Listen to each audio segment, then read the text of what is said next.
phải bị đỡ với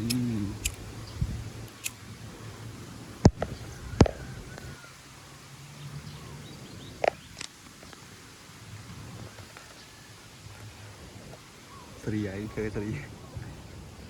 một chân hờ nhà thế này nhà liệu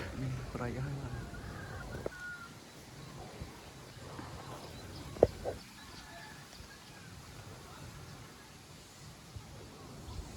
chân cái đấy chúa do anh làm tí đó vứt pin lấy vứt luôn vứt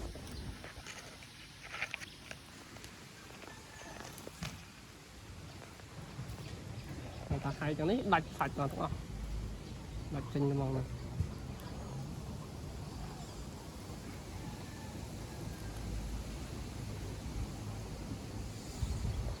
lọc mì trên lá mấy trên sân luôn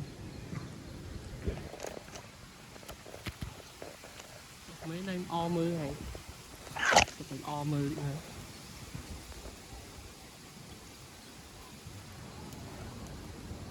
lọc mì trên quá lòng to hả rồi lòng bò lôi nhiều cái đấy liệt đấy lòng bò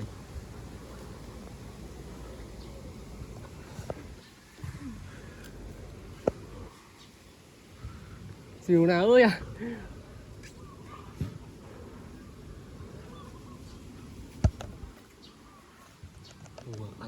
cảnh sát luôn dạ mà tới chơi à bật đi bật ọt kìa ok vậy sao thôi